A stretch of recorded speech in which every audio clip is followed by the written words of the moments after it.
Around the world, we celebrate the 70th anniversary of the Universal Declaration of Human Rights.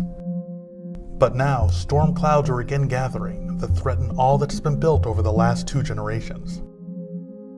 After the horrors of World War II, including the genocide of 6 million European Jews, as well as other minorities, the world's leaders came together hoping to prevent future disasters by convening an international organization, the United Nations.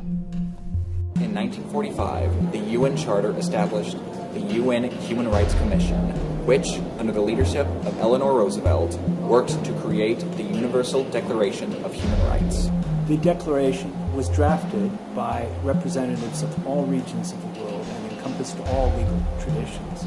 Formally adopted by the United Nations on December 10, 1948, the Declaration describes 30 fundamental human rights, serving as a foundation for a free and inclusive society that honors and protects human dignity.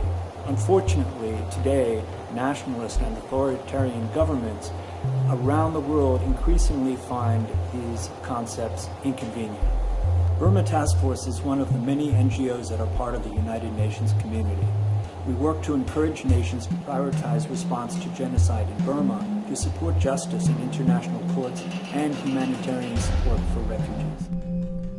We are glad to meet with presidents of Human Rights Council, the General Assembly, with ambassadors and their hardworking staff, and sometimes we protest as well. Though its members have visited the refugee camps, the Security Council has been unable to refer the Rohingya cause to the International Criminal Court. Action is blocked by China and Russia, who have veto power.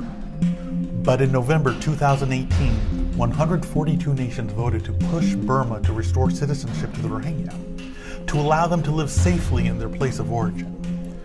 There are many champions of the Rohingya people in the UN.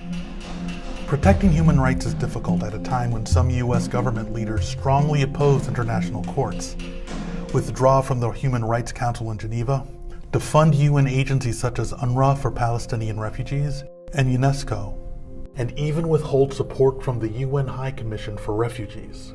Burma Task Force salutes the Rohingya people, including their diverse leaders living outside Burma, struggling for justice.